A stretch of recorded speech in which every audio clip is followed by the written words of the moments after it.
ಉಡಾಯಿಸೋ ಖಾರ ಬಣ್ಣ ರುಚಿಯನ್ನು ನೀಡುತ್ತದೆ. ಮೆಣಸಿನ ಪುಡಿ ಚಿಂದಿ ಉಡಾಯಿಸೋ ಖಾರ ಬಣ್ಣ ರುಚಿ. 4 ದಶಕ 21 ಕಾದಂಬರಿಗಳು, ಒಂದೊಂದು ಕಾದಂಬರಿ ಕೂಡ ನಮಗೆ ಹೊಸ ಹೊಸ ಮೌಲ್ಯಗಳನ್ನು ತಿಳಿಸ್ಕೊಡ್ತಾ ಹೋದಂಥದ್ದು. ಅಂತಹ ಹಿರಿಯ ಚೇತನ ಸಾಹಿತಿ ನಿಲ್ಲಾ ಭೈರಪ್ಪ ಅವರ ಪುತ್ರ ವಿದೇಶದಿಂದ ಬರಬೇಕಾಗಿದೆ. ಹಿರಿಯ ಪುತ್ರ ಆಗಮಿಸಿದ ನಂತರ ಅಂತ್ಯ ಸಂಸ್ಕಾರವನ್ನು ನೆರವೇರಿಸಲಾಗುತ್ತೆ. ಸೆಪ್ಟೆಂಬರ್ 26 ನಿಗದಿಪಡಿಸಲಾಗಿದೆ. TV9ಗೆ ಭೈರಪ್ಪ ಅವರ ಕಿರಿಯ ಪುತ್ರ ಉದಯ್ ಅವರಿಂದ ಮಾಹಿತಿ ಲಭ್ಯ ಆಗ್ತಾ ಇರುವಂಥದ್ದು. ವಿದೇಶದಿಂದ ಆಗಮಿಸ್ತಾ ಇದ್ದಾರೆ ಭೈರಪ್ಪ ಅವರ ಹಿರಿಯ ಪುತ್ರ ಆಗಮಿಸಿದ ನಂತರ ಅಂತ್ಯ ಸಂಸ್ಕಾರವನ್ನು ನೆರವೇರಿಸಲಾಗುತ್ತೆ. ವಯೋಸಹಜ ಕಾಯಿಲೆಯಿಂದ ಬಳಲ್ತಾ ಇದ್ರು SL ಭೈರಪ್ಪ. 5 ದಿನಗಳ ಹಿಂದೆ ರಾಷ್ಟ್ರೋತ್ಥಾನ ಆಸ್ಪತ್ರೆಗೆ ಅವರು ದಾಖಲಾಗಿರ್ತಾರೆ. ಅಲ್ಲಿ ಚಿಕಿತ್ಸೆಯನ್ನ ನೀಡಲಾಗ್ತಾ ಇತ್ತು. ಆದರೆ ಚಿಕಿತ್ಸೆ ಫಲಕಾರಿಯಾಗದೆ ಇವತ್ತು ಮಧ್ಯಾಹ್ನ 2:38 ಸುಮಾರಿಗೆ ನಮ್ಮನ್ನ ಅಗಲಿದ್ದಾರೆ.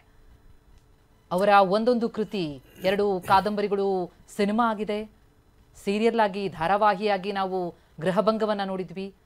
ಜೊತೆಗೆ ಅವರ ಪ್ರತಿಯೊಂದು ಕೃತಿ ಹೊರಬರುವಂಥ ಸಂದರ್ಭದಲ್ಲಿ ಅದು ಎಷ್ಟು ಮುದ್ರಣ ಕಂಡಿದೆಯೋ, ಫ್ಯಾನ್ ಬೇಸ್ ಬಹಳ ದೊಡ್ಡದಿತ್ತು. 9 ಕಾದಂಬರಿ ಆಧಾರಿತ ಚಿತ್ರ 2006ರಲ್ಲಿ ತೆರೆಗೆ ಬಂತು. ನಂತರ 72ರಲ್ಲೇ ಅವರ ವಂಶವೃಕ್ಷ ಕಾದಂಬರಿ ವಿ ಕಾರಂತ್ ಮತ್ತು ಕಾರ್ನಾಡ್ ಅವರು ಅದನ್ನ ಚಿತ್ರ ಆಗಿಸ್ತಾರೆ.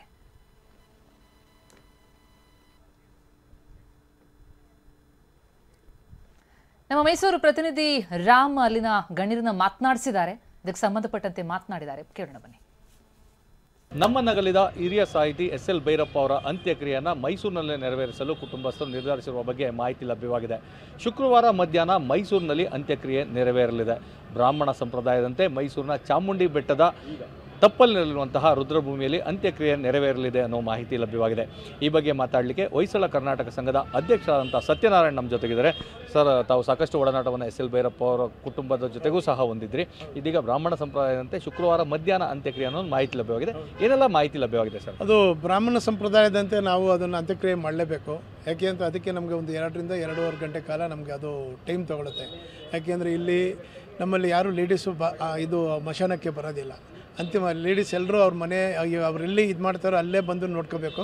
ಮಿಕ್ದವ್ರು ಗಂಡಸರೆಲ್ಲರೂ ನಾವು ಮಶಾನಕ್ಕೆ ಹೋಗ್ಬೋದು. ಇಲ್ಲಿ ಮನೆ ಮುಂದೆ ಅಕ್ಕಿ ಕಾಲು ಹಾಕ್ಬಿಟ್ಟು ಲೇಡೀಸ್ ಎಲ್ಲ ಅಕ್ಕಿ ಕಾಲು ಹಾಕ್ಬೋದು. ಯಾರು ಮಶಾನಕ್ಕೆ ಬರಲ್ವೋ ಅವರೆಲ್ಲ ಇಲ್ಲೇ ಅಕ್ಕಿ ಕಾಲು ಹಾಕೋದು, ಮಿಕ್ಕಿದವರೆಲ್ಲ ಮಶಾನದಲ್ಲಿ ಬಂದು ಅಕ್ಕಿ ಕಾಲು ಹಾಕಬೇಕು ಅನ್ನೋ ಸಂಪ್ರದಾಯ ಇದೆ. ಅಲ್ಲಿ ನಾವು ಅವ್ರಿಗೆ ಪಂಚೆ ಗಿಂಚೆ ಏನದನ್ನೆಲ್ಲ ಚೇಂಜ್ ಮಾಡಿ ನಾವು ಅವ್ರ ಮಾಮೂಲಿ ಬ್ರಾಹ್ಮಣ ಸಂಪ್ರದಾಯದಂತೆ ಏನು ಮಾಡಬೇಕು ಅದು ಅಂತ್ಯಕ್ರಿಯೆ ಅವರೆಲ್ಲ ಮಾಡ್ತಾರೆ. ಅದಕ್ಕೆಲ್ಲ ನಮಗಿಂತ ಹಿರಿಯರಿದ್ದಾರೆ, ಅವರೆಲ್ಲ ಕಂಪ್ಲೀಟ್ ನಾಳೆ ತಿಳಿಸ್ತಾರೆ. ಈಗ ನಮಗೆ ತಿಳಿದಿರೋ ಮಾಹಿತಿ ಪ್ರಕಾರ ಮೈಸೂರಿನಲ್ಲಿ ಶುಕ್ರವಾರ ದಿನ ಅಂತ್ಯಕ್ರಿಯೆ ಮೈಸೂರಿಗೆ ಇದು ಮೃತದೇಹ ಬರುತ್ತೆ ಅಂತ ತಿಳಿದುಪಟ್ಟಿದೆ. ಆಮೇಲೆ ಅವರೆಲ್ಲರೂ ವಿಚಾರ ತಿಳಿದ ಮೇಲೆ ಬಂದ್ಬಿಟ್ಟು ನಾವು ನಿಮಗೆ ಡೀಟೇಲ್ಸ್ ಕೊಡ್ಬೋದು.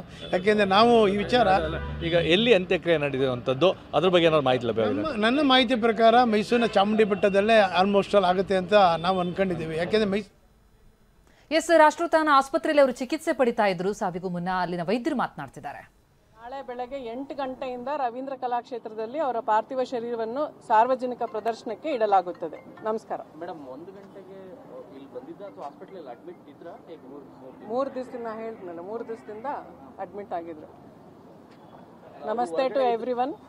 I am Dr. Shaila, medical administrator of Rashtrathana Hospital. With very saddened heart, we have lost the legendary Shri SL Bhairappa, the Padma Bhushan and the Saraswati Samman awardee. He was admitted with us 2 months back for Ayurveda treatment and he was happily discharged and he was very fine 2 months back. Just about 3 days back, he was readmitted for some fatigue. Unfortunately, today in the afternoon by 1 o'clock, he suffered sudden cardiac arrest. We tried a lot to resuscitate and revive. ವೈದ್ಯರು ವಿವರಿಸ್ತಾ ಇದ್ರು, ರಾಷ್ಟ್ರೋತ್ಥಾನ ಆಸ್ಪತ್ರೆಗೆ 2 ತಿಂಗಳ ಹಿಂದೆ ಬಂದಂತ ಸಂದರ್ಭದಲ್ಲಿ ಅವರಿಗೆ ಆಯುರ್ವೇದ ಚಿಕಿತ್ಸೆಯನ್ನು ಕೊಟ್ಟು ಕಳಿಸಿದ್ವಿ. ಆಗ ಅವರು ಗುಣಮುಖರಾಗಿ ಬಹಳ ಖುಷಿಯಾಗಿ ತೆರಳಿದ್ರು. ಅದರ ನಂತರ ಮತ್ತೆ ಅವರ ಆರೋಗ್ಯದಲ್ಲಿ ಏರುಪೇರಾದಂತಹ ಹಿನ್ನೆಲೆಯಲ್ಲಿ 3 ದಿನಗಳ ಹಿಂದೆ ಅವರನ್ನ ದಾಖಲಿಸಲಾಗಿತ್ತು, ಚಿಕಿತ್ಸೆಯನ್ನ ನೀಡಿದ್ದೀವಿ ಎಂದಿದ್ದಾರೆ.